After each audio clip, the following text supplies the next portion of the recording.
Alright, welcome back to my YouTube channel. I'm Andy's Vlog. Eto, nako, ay talagang matindi. Matinding kalukuhan ho ang pinagagagawa diyan sa hearing sa Senado nitong Senador Bato, Senador Robin Padilla, Senador Bongo. Tungkol dito sa naganap na hearing kahapon diyan sa Senado na nagko-question sa marahas, inabuso, overkill sa pag-aristo dito sa puganti na si Kibuloy. Naku, matindi.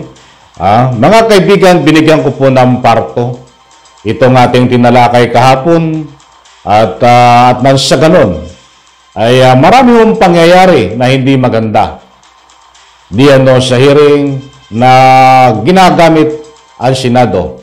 Nito mga hinayupak na mga senador na ito para lang sa pansariling interes, para may pagtanggol na lubusan itong si Kibuloy na akala ho nila ay hindi mapapansin ng taong bayan. Mga kaibigan, sa puntong ito, ay kung magugunita nyo, ay nag-file ng resolusyon itong si Robin Padilla na kailangang imbestigahan sa Senado. Itong marahas, overkill, hindi tama na pag-aristo dito kay Kibuloy, nitong mga nakaraang pag-aristo sa kanya, subalit hindi po nahuli. Yan po ay kagagawa ni Robin Padilla. Na instead, sa halip na napakarami pong bagay na dapat pagtuunan ng pansin na talakayin diyan sa Senado na kapakipakinabang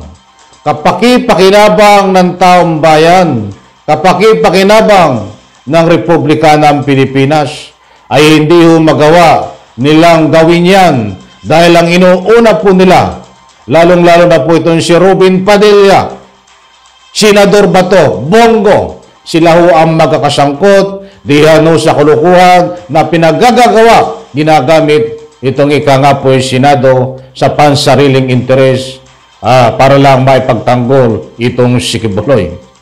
Ang dami pong issue. Ibig ko sabihin, ang dami pong kapakipakinabang na dapat talakayin, daanin diyan po sa hearing. Ang daming dapat i-file na resolusyon para magkaroon ng hearing diyan sa Senado. Subalit hindi po nila magawa. Nakatuno ang pansin nila dito ho kay Kibuloy na hinaras di umano. Hindi tama ang pagsilbi ng warrant of arrest. Overkill. Kaya yan po ang tinalakay diyan sa Senado. Nakakatakot-takot. Diyos mio, mahabagin. Mga kaibigan, dakuhan po muna natin ito. Itong si Senador Bato, bago tayo dumako dito kay Robin Padilla, saka na natin pagtuunan ng pansin. Itong isa ding loko-loko na si Bongo, baka tayo kulangin sa oras. 2 tao lang muna ang ating bibigyan ng pansin. Dito at bibigyan ng highlight ang mga pinagagawa nilang kalukuhan diyan sa Senado. Mantakin mo mga kaibigan, medyo nabitin ako doon sa pagharang ni Bato na tinalakay din po natin kahapon. Ituloy po natin ngayon. Ang ating pong PNP chief, diyan po ay inimbitahan sa pagdinig sa Senado. At nagmungkahi nga itong ating PNP chief na on the record ho yan. Yung mga naganap na hearing ho sa Senado, inaral ko, pinanood ho, mga kaibigan. Bago ko po ibahagi sa inyo, pinanood at inaral ko po. At hindi ko po kayo bibigyan ng anumang fake news.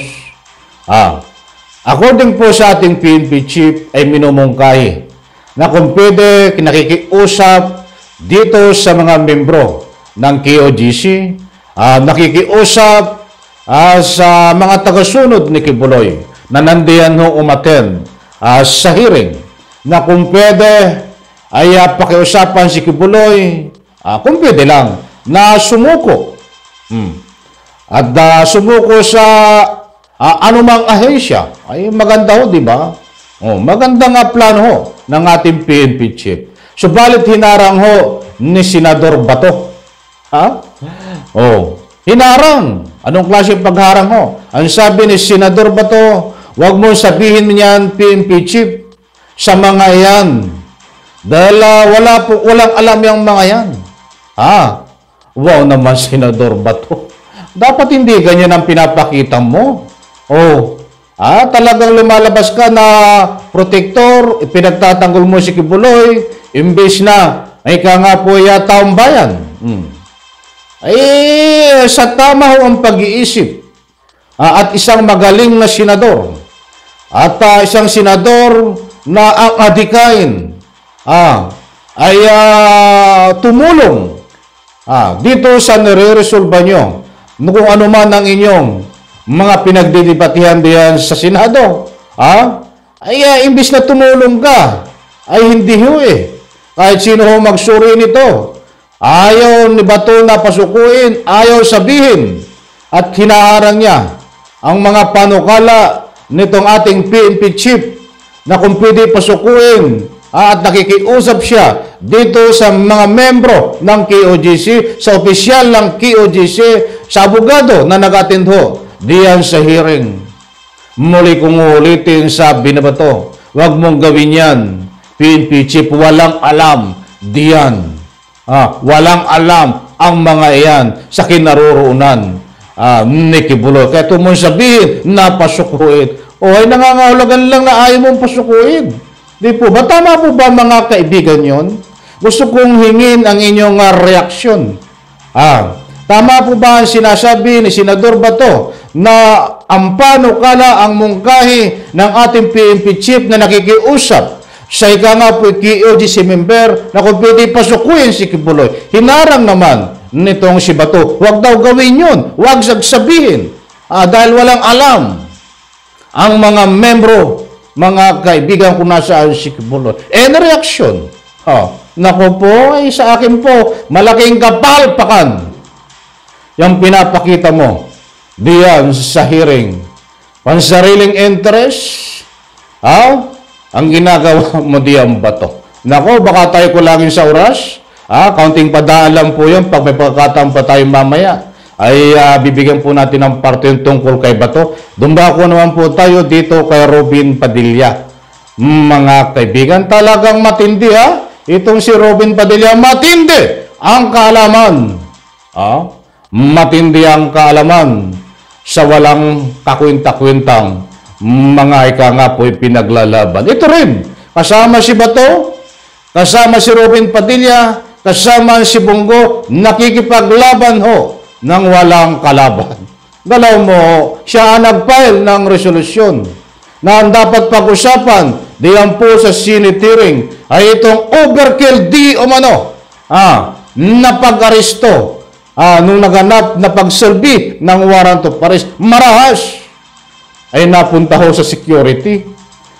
Ay biglang sumingit si Robin Padilla na kung bakit daw tinanggalan ng security itong si Vice Presidente Sara Duterte, anak ng katakot-takot, mga kaibigan. Alam mo sabi ni Robin Padilla, ay ito ho, mga kaibigan, gusto ko pong ipaalam sa inyo. Baka hindi nyo po napanood yung mga pinagagagawa ni Robin Padilla. Gusto ko pong ipaalam sa inyo, mga mahal kong taga-subaybay, kayo, ako, at taong bayan ho, ay ginagamit ni Robin Padilla sa kalukuhan na pinagagagawa diyan sa ika nga po'y Senado upang paniwalaan lang siya, subalit ayaw.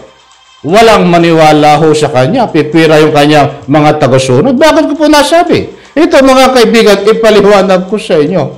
Nagtalumpati, nag-speech, nagtanong, nagbigay ng pahayag diyan sa Senado noong time ng hearing. Alam niyo ang sabi?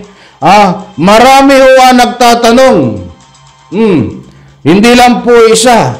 Taong bayan ay nagtatanong na. Ayon po kay Robin Padilla, uulitin ko, taong bayan ay nagtatanong na. At dapat magpaliwanag kayo. ayon po kay Robin Padilla. Diyos mio mahabagin, hindi ka ba kilabutan? Ikaw ang tunay na bangag, Robin Padilla. Sasabihin mo taong bayan ay nagtatanong na. Huwag mong gamitin ang taong bayan. Nananahimik kami. Mga mahal kong taga-subaybay, kabilang sa taong bayan. Hindi mo nagtatanong yan. Kino-question kasi ni Robin Padilla. Gusto niyang malaman na ang taong bayan ay nagtatanong nga kung bakit tinanggalan ng security itong Vice Presidente na Sara Duterte. Ito daw ba may halong pressure sa politika? Ito ba ay mayroong mayroong nasa likod kaya tinanggalan? Yan po ang gustong itanong ni Robin Padilla gamit ang taong bayan. Naku po, Robin Padilla, dapat wala ka diyan. Dahil sayang lang ang pinapasweldo sa iyo ng taong bayan, maging fair ka naman. Dapat sinasabi mo, sila tinatanong ng aming tagasunod, hindi Kibuloy, tinatanong ng tagasunod, ni Digong, huwag mong gamitin ang taong bayan. Dahil hindi kami nagtatanong, kami po ay natutuwa. Tama lang ang ginawa ng PNP chief na ito ay tanggalan. Na ika nga po inawasan tabakmak at bawasan na sandabakmak na bodyguard na pinasusweldo ng taong bayan. Kami po ay natutuwa. Yan po ang tama. Dapat dito nga, barangay tanod na lang ibang nagbabantay mga kaibisto lang sayang mo ang pinapasweldo. Mga kaibigan, may karapatan po tayo na magsalita dahil ang mga binabayad sa bodyguard na yan na sandabakmak ay pera ho ng taong bayan galing sa buwis. Kahit ako isang mahirap lang ho, nagbabayad tayo ng buwis. Kumakain tayo, ano man bilihin, may bayad po yan at may buwis na binabawas so may tax. Na yan ay pumapasok sa gobyerno na anumang ahensya ay bayad po yan, mga kaibigan, katulad dito sa mga bodyguard ni Sara Duterte.